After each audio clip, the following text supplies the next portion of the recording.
You know, electronic health records have improved many aspects of our medical records, although we often face ramifications from their poor usability, resulting in documentation burden, decreased satisfaction, and less fulfilling work for our staff.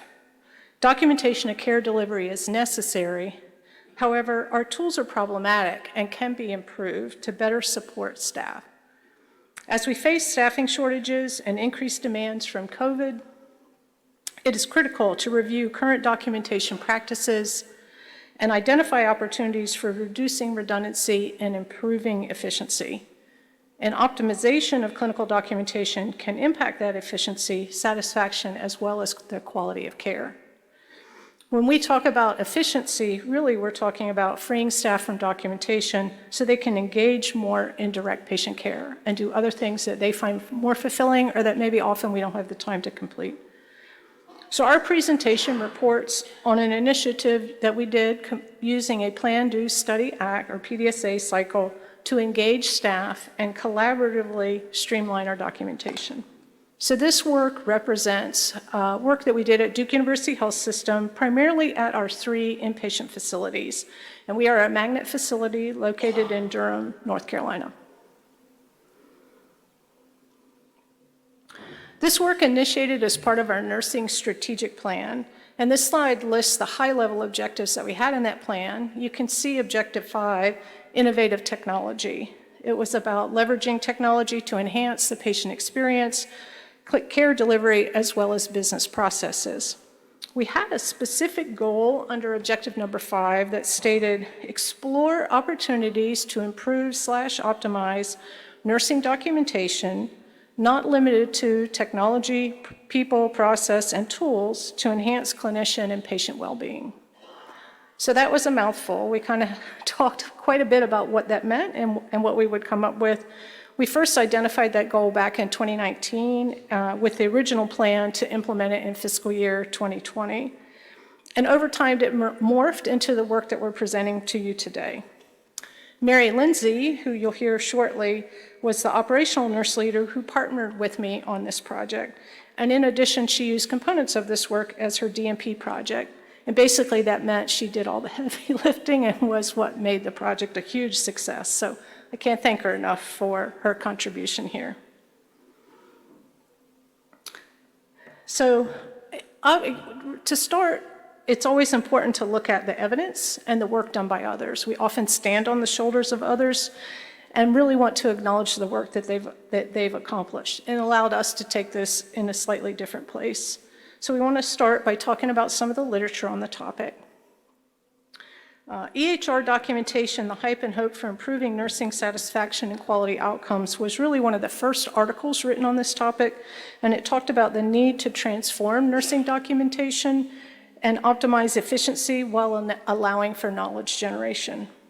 This article reflects work done by the Nursing Knowledge Big Data Science Initiative, specifically the Transforming Documentation Work Group.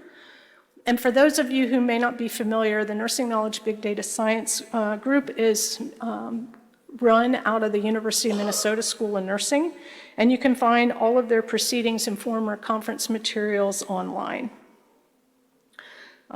The slide outlines some of the concerns that the Transforming Documentation Work Group identified with the current state of EHR documentation, and of course that was like back in 2015.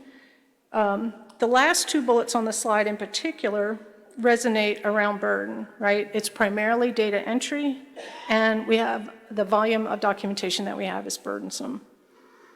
In addition, the article went on to identify principles and recommendations for optimizing EHRs.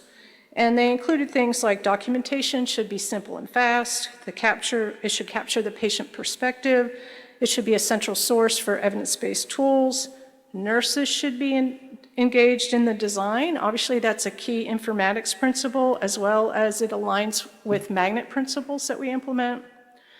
Data are interoperable. We should use device integration. Clinicians have access to information, and finally, leaders should be using data analytics to make decisions.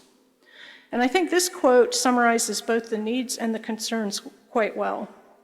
Design of our EHR documentation must attain a balance that ensures the capture of nursing's impact on safety, quality, highly reliable care, patient engagement, and satisfaction, yet minimizes death by data entry.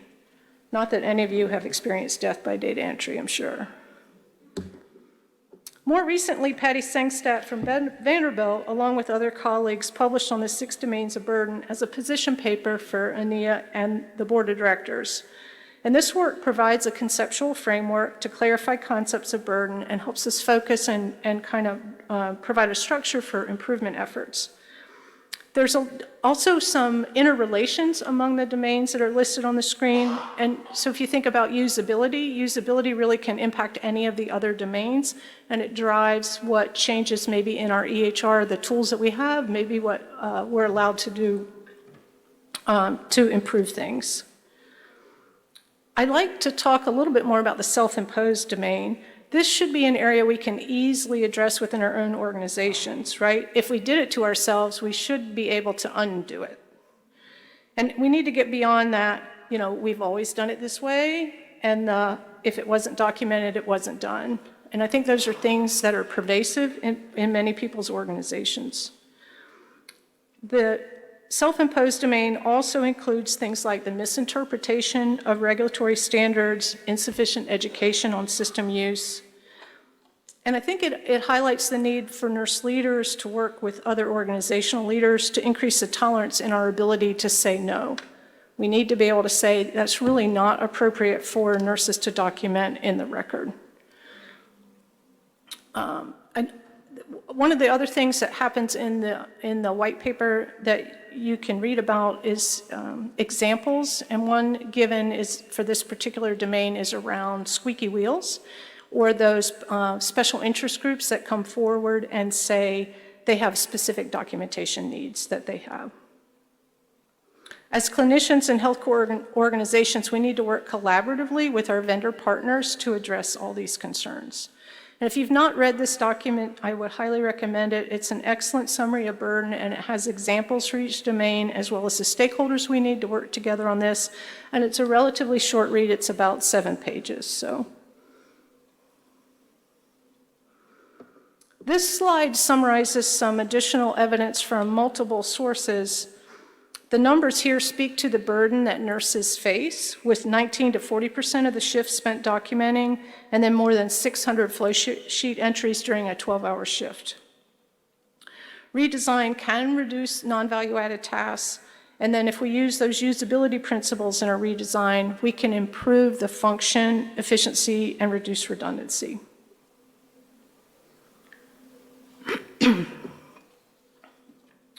The 25x5 work was an initiative designed by informatics leaders at Columbia, Vanderbilt, the American Medical Informatics Association, and the American College of Medical Informatics, with funding by the National Library of Medicine.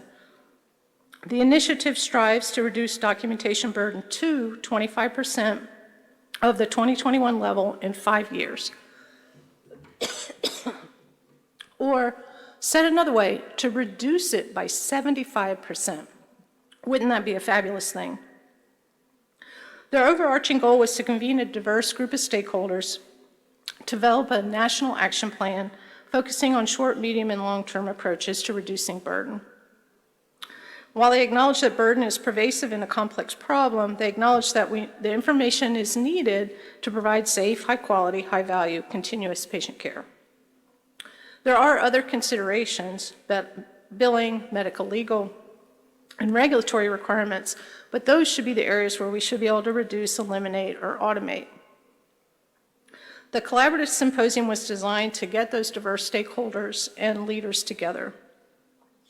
And they used that 6 domains of burden framework that I talked about to establish those immediate, short-term, and long-term goals.